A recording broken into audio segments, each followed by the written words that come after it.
Yesterday was Cap. Today is Nick Caserio. We talk about why it sounds like he is non-committal to Steven Nelson and his overall outlook on free agency.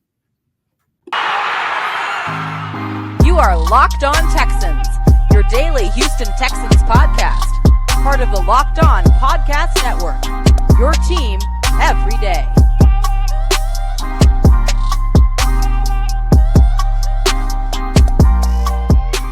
Welcome, Locked On Texans listeners and viewers to this Thursday episode of the Locked On Texans podcast, a part of the Locked On Podcast Network, your team every day. If this is your first time listening or watching the Locked On Texans podcast, thank you for stopping by. Big week, combine, free agency talk. What are you going to do with players? The whole nine. So you guys are tapping in at the right moment. And to all of our returning listeners, thank you for returning back as we continue to talk Texans here on the Locked On Texans podcast. I'm your Texans football analyst, Johnson Sports Guy Hickman, on the other side of the screen, other side of the country in Indianapolis. Texans beat reporter, credential media member for the Houston Texans, Sports Illustrated's own Cody Davis. A big day hearing from Nick Caserio on Wednesday. I think he said some interesting things. We look at the value of the Senior Bowl for Nick Caserio, and we know that he has valued Damian Pierce, Tank Dell, to say the least.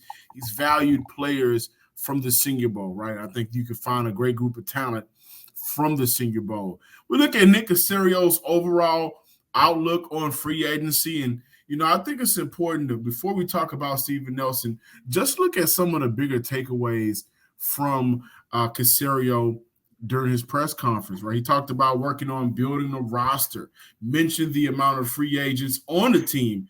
And guys, we've talked a lot about the amount of money that Houston has. It kind of seemed fugazi,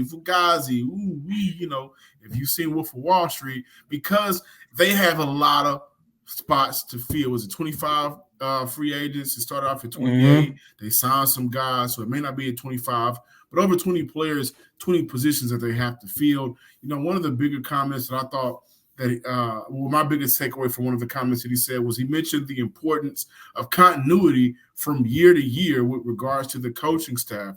There has been some changes to the coaching staff, but we'll talk about that. For the most part, this coaching staff, especially at the major positions, have been filled and taken care of. And he talked about how important that is for the foundation of the team. Gave a lot of credit to D'Amico for that. Just understanding that year-to-year opponents change, players change, but how impactful and beneficial it is to have that stability, which is the first year for Nick Caserio to have the same coaching staff in place. Went from David Culley to Lovie Smith, and to now you look at D'Amico Ryans, even with, offensive coordinators, Tim Kelly, Pep Hamilton, and now we're at a place where we can say we've got a good offensive coordinator in Bobby Slurk. He also talked about how free agency is case by case. We'll talk about that. Look at the players, look at the role, what's the value of the players, what's the market, what are your options? Is that the thing that the team needs? And he also mentioned that he's not a believer in windows. They are focused on the 2024 season and that they will explore their options. And we'll talk more about that in the second segment. He praised Devin Singletary. I find it difficult to believe that Devin Singletary will not return back to the team. Back-to-back days for endorsements for Devin Singletary, right? And back-to-back days, we were having a conversation a little bit about Steven Nelson. He had a lot of respect for Steven Nelson. These are words coming out of his mouth, but he also mentioned that they will find somebody to play cornerback aside from Derek Stingley. And so I think that's the perfect way to start and segue into why it sounded like, Cody, you were out there, you had an opportunity to see the tone, feel the tone. Why did it sound like Nick Caserio was non-committal to Steven Nelson? Well, and it's ironic that we are talking about this today, because today, early this morning, whenever you guys hear this, we will have an opportunity to talk to a handful of the defensive backs in this year's draft class. So it kind of goes hand in hand. But John, as you mentioned, man, Nick Caserio has some interesting words of choice when talking about the future of Steven Nelson, and this is what he had to say. Steve had a great year. A lot of respect for the way Steve handled himself and the way he played this year. So I'd say similar to a lot of other players, we'll kind of work through the process there. There's a lot of good players that are out there in free agency, including some of our players. So we're going to have somebody out there playing it off its Stingrays. So kind of work through it here the next few weeks to kind of see where we end up. There's two things that I wanted to take away from that. One is the fact that Nick Caserio went out his way to showcase that there are several good players at that position who are out there on the market. But two, and most importantly, it's the fact that Nick Caserio said that we will find somebody to play opposite of Derek Stingley Jr. And I don't want to make it seem like I'm reading too much into those things. However, John, it's almost similar to what D'Amico Ryans and Nick Caserio had to say anytime they was asked about Devin Singletary. The high praise that they gave, and they used statements and used terminology to say, look, if the price is right, a motor would definitely be back. However, when you compare that to what we just heard out of Nick Caserio and what he had to say about Steven Nelson, it make you question whether or not Steven Nelson is going to have a future here in the city of Houston. And look, I get it, I understand it, and just like what Nick Caserio said, I have a ton of respect for Steven Nelson. I do too. That young man over the last 2 seasons has been a building block for this organization. He came in, was a really good veteran within the locker room. In 2022, his primary objective, his primary goal was to be there and help show Derek Stingley Jr. the ropes. And even in the midst of all that, he still went out there and performed. I think if we could make a list of the top 10 players over the last 2 years, Steven Nelson would definitely be on that list. However, John, I would even say Steven Nelson for a season and a half was probably the best cornerback on his team.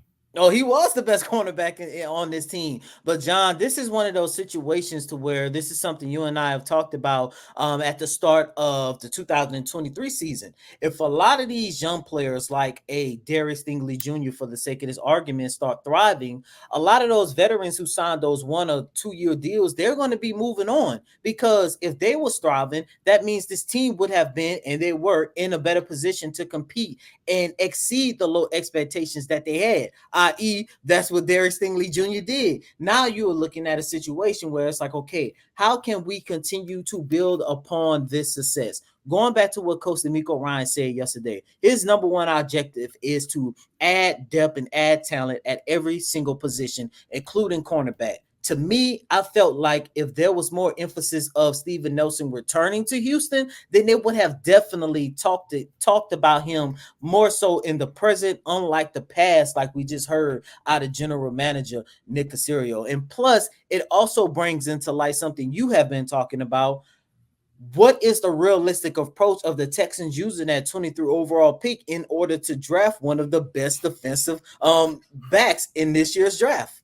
Yeah, I think that's a strong possibility. And as we get ready to kind of segue over to his overall outlook on free agency, this is another thing that he mentioned when he talked about optimizing the opportunity, right? And this was a great question by Big Sarge. But he says certain players on the roster have made significant contributions. But the big thing D'Amico and I have talked about on a consistent basis is building a deep and consistency on his roster, top to bottom. We've had constructive conversations with a number of agents, starting with our players and with agents of players who want to be Houston Texans. And by the way, like to hear that, it's crazy to hear that, right? Who want to be Texans? Exactly. Not guys that are just falling or just happen to be Houston Texans. No, so who want out from being Houston Texans. Right. It's totally different now. The conversation and narratives have changed now that the situation has improved. But when you hear that, I can't help to believe that they're going to go out there and say, well, we like this guy for maybe CB2, for the sake of the argument. We may want to retain this guy for CB3 or CB4, right? I think, and I've been saying this for a while now, and I hope guys understand where I'm coming from when I say this. This team has a perfect opportunity to be full of depth at every position, right? And I think when you look at the salary cap increase, giving teams a huge amount of money, an additional amount of money that they can spend, you're looking at a situation for Houston where they can land maybe 2 marquee guys. They can use a bulk of that money to either retain good guys that was really contributing, to the Texans' success, or guys that can come in and impact that. And I gotta say, one name that pops off in my head. We saw the Kansas City Chiefs franchise tag L'Jarius Sneed, and then hours later, they also went out and said that they are going to allow him to seek a trade partner. Mm-hmm. And right now, the market for cornerbacks, I'm looking it up right now, because I know we talked about this the other day. The franchise tag, the market for cornerbacks right now is $18.8 million. So he's looking for a long-term deal. They're franchise tagging L'Jarius Sneed. You talk about a guy that can come in and immediately be a perfect CB2 alongside Derek Stingley. And you may make the case, based off the season that he had, CB1 for this team, if we're being honest about it, right?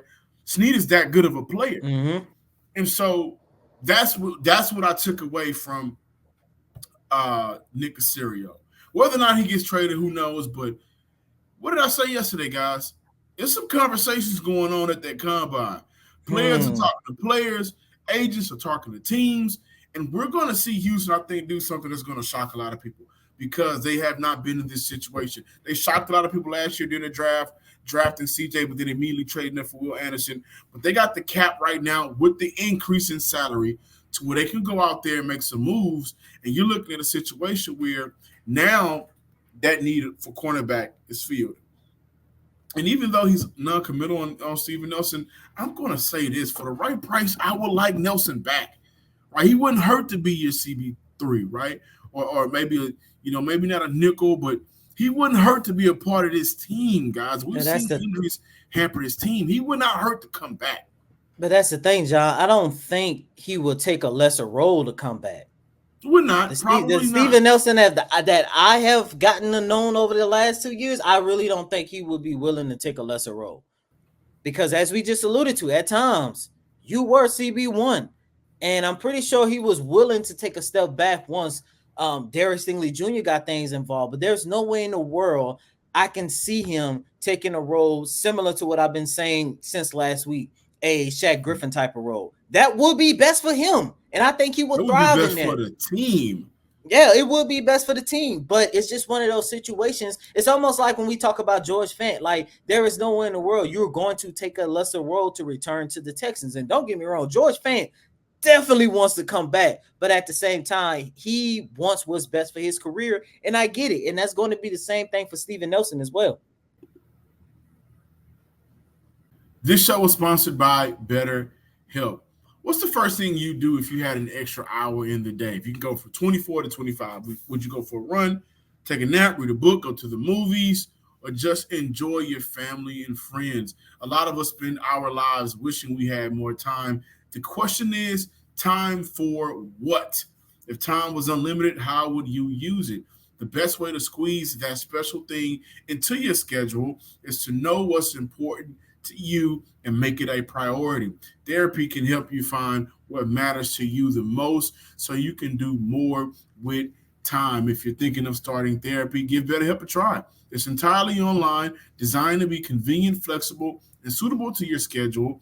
All you have to do is fill out a brief questionnaire to get matched with a licensed therapist and switch therapists anytime, no additional charge. Learn to make time for what makes you happy with BetterHelp.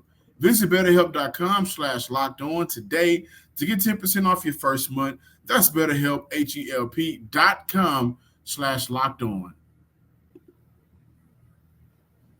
Welcome back in, ladies and gentlemen, to this Thursday installment of Locked On Texans. John, before we start talking about Nick Caserio's outlook on free agency, I do want to piggyback off something that you said in the first segment, talking about Nick Caserio having an opportunity to build with a similar coaching staff. And that is actually what I asked him on Wednesday, just how different is this year compared to the last couple of times that you was in Indy? Because every time he was in Indy before, he was always dealing with a new head coach, a new coaching staff, and not only that, trying to find the pieces to lay the groundwork towards a rebuild.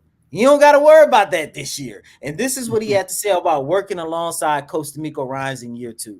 We're further ahead than where we were last year, but I've said this multiple times. Just enjoy every second and every day that I have the opportunity to work with D'Amico. We have very candid, open, honest conversations. Philosophically, we believe in a lot of the same things. I think we view football through a similar lens. I have nothing but respect, admiration, appreciation for him as a person. Forget about the football coach. And I think we just want to try to make sure that we're making the right decisions for the football team, and that's our responsibility to each other and responsibility to everybody else as well. We always talk about how much money the Houston Texans have going into free agency, the positive outlook that this organization have going into free agency, going into the draft. But John, just knowing that Nick Caserio and Coach D'Amico Ryans have that consistency is part of the reason why I believe they're going to have one of the best off seasons in the league moving forward. Yeah, and when we look at his overall outlook on free agency, what comes to my mind after listening to Nick Caserio? Nick Caserio is always telling you who he is. Mm-hmm. He's always telling you who he is. He's always telling you what the plan is going to be, right? And he said it Wednesday afternoon. Free agency is case by case. Look at the players. Look at his role. What's the value of a player? What's the market? What are your options? Is that the thing for your team? Does that player fit for your team? And he also mentioned again, and I opened up with this, but we're not believers in windows. They are focused on the 2024 season. But he also closed out with, we'll explore our options. I think that for this team, I think Nick Caserio, is his game plan is, how can I fill his team out? Right?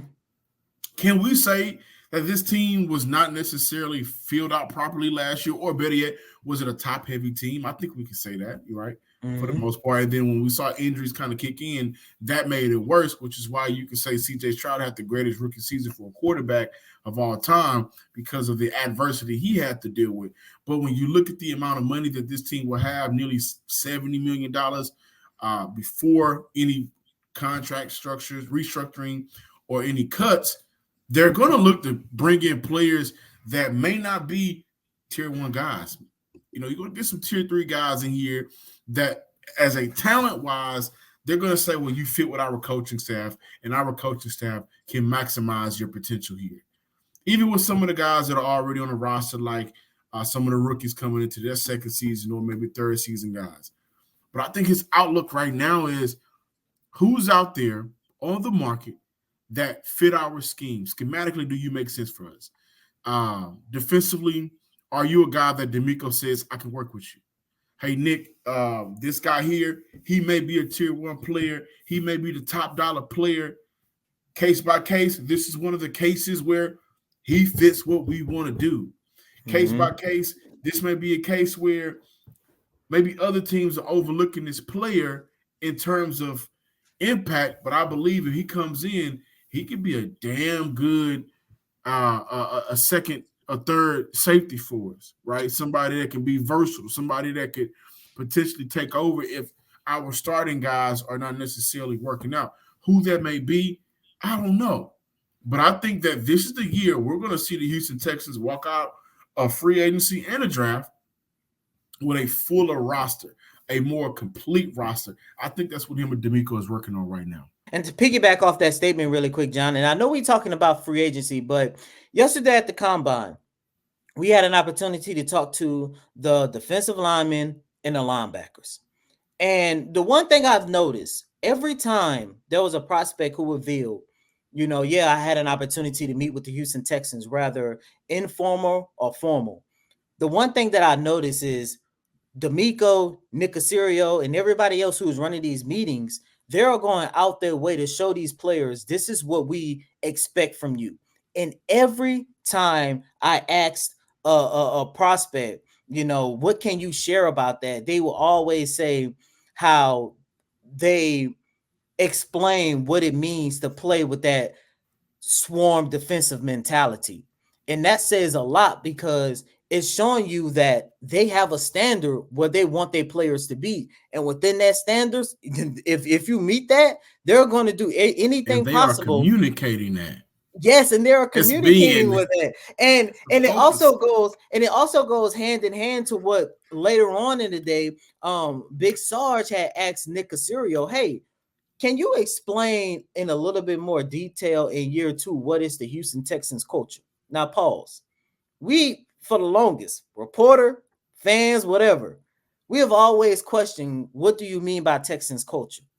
This is the first time that Nick Caserio said without a shadow of a doubt, without any hesitation, what the Houston Texans culture was. And what he said was that swarm defensive mentality. And John, I'm just standing there just thinking to myself, they actually have something that they can build upon. And that is why we are looking at the Texans in 2024, thinking to ourselves, look, free agency draft or whatever the case might be, they're going to come away with some really good players, and they are going to help put themselves in a position where they can get to the next level. Because the one thing that Coach D'Amico Ryan said on yesterday, and Nick Caserio said the same thing, as great as the 2023 season was, exceeding expectations and everything, the season did not end the way they wanted to. Look, reporters, fans, we was fine, but the season did not end the way they wanted to. And to know that they have that hunger, they have a standard, man, this is going to be a phenomenal offseason, especially come, I think, March 13th with the legal tampering period starts in free agency. Man, they're going to have an opportunity to get some really good guys. Watch this, because we talk a lot about what they're going to do with Schultz and John Bernard. I'm going back to that quote, and this may just be me thinking deeper and digging a little bit too much, but free agency is case by case. Look at the players. Look at his role. What's the value of a player? What's the market? What are your options? What's the value? And I think when he says that is, how do we as a team value a player? What is that player that we're valuing? What is their market on the outside? Like, we may value you at 15, but your market may say 20. And what are your options? I don't know if they're going to bring back John Bernard. I don't know.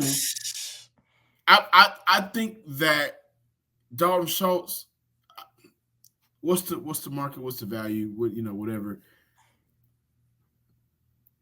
Because if Grenard can go out there and get a bag, why am I staying? If I'm a player, if you guys want to get a long-term deal worked out for maybe, I would say 16 million, 17 million. But if my market right now is 21, Cody, what is the market right now for? Right now it's 20.2 for DNs, for edge rushers. If my market says that, why would I stay? And if I'm a front office, if your market says that, that's your free agent market, but we value you here, then what are my options? I'm just saying. Listen to me, don't listen to me, Prestige Worldwide.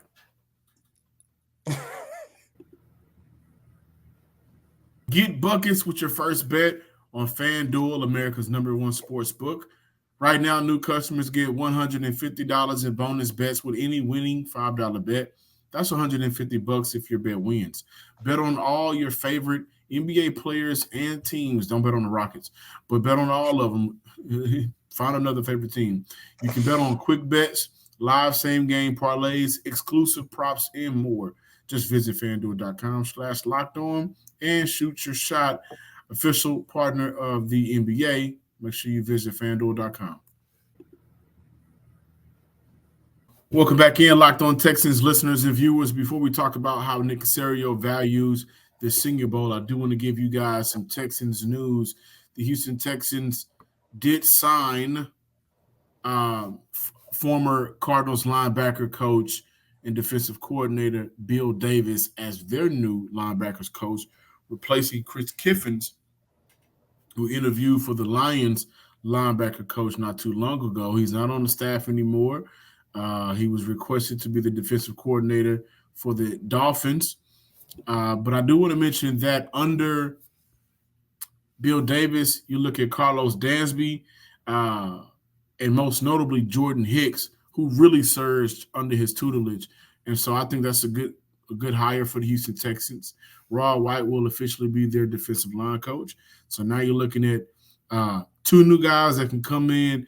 And I like the thought of Bill Davis. Maybe we'll see some improvement from HT going into his sophomore year, continue rise from Christian Harris, and also look at Raw White, to add to that defensive line room. And he may be able to be the guy to get that D tackle here to Houston from Miami, who really did a very good job under his tutelage while he was a coach in Miami. But as we continue to move forward, Nick Caserio's value of the Senior Bowl, Cody. Yeah, man, that's a question I had an opportunity to ask Nick Caserio, because the one thing that I've been really impressed with is the fact that he has been able to find some really good players in the Senior Bowl. In 2022, due to the Senior Bowl, was very impressed with Dameon Pierce, drafted him. Rookie season went really, really good, as we all know. And then last year at the Senior Bowl, he said it. Tank Dell, University of Houston prospect. He said that he was the best wide receiver on the field. Nobody can hold him. Nobody can contain him. And we all know how good Tank Dell looked during those 10, 11 games that he played prior to his season-ending leg injury. But on yesterday, I had an opportunity to ask Nick Caserio what was that process like in 2024, and this is what he had to say. Time of year is getting to know the players and their story, but that's here. A couple of weeks ago, about a month ago, you guys at the Senior Bowl. How was that experience, and was there any prospects that stood out to you there? Sure, absolutely. Honestly, that was probably one of the better collections of talent, top to bottom, that Jim has assembled. So when you factor in seniors, some of the underclassmen that showed up, and this year I would say is a little bit different than many years past. I mean, you've gone from 2 years ago, 122, 3, 4, 5 underclassmen to 60. So you get a population of players that gets cut in half that's available. So, but I'd say Jim had the best players, has the best players. So really, you're just looking more than anything, practice habits, how they interact. I would say when you're on the field, if you're behind a drill, I mean, you guys see me standing back there behind practice a lot of time, but you're just kind of looking for communication. So, who handles who is assertive with the adjustments, who gets the information out. So you're always looking for different things. It's never one thing, but it's always good to watch players, new experience, that haven't worked against one another, they're learning a new skill. A lot of these players are working with staffs that they've never been around or being coached techniques. So how do they adjust to the coaching? Can they apply the techniques that they're being coached? So you can always learn something at every step of the way. And it was fun to be down there for a couple of days. So I hadn't been there in a few years, but it was good to be down there. Thanks for John, I'm going to just go ahead on and say it.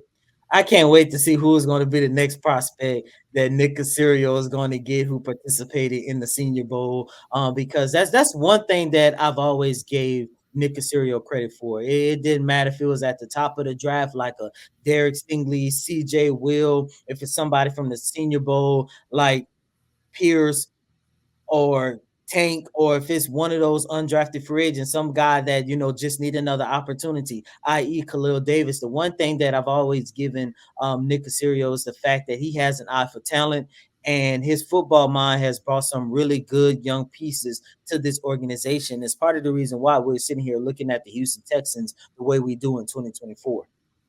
Yeah, really quick, the Miami defensive tackle I was talking about is Leonard Taylor. Had a very good year this past year for Miami.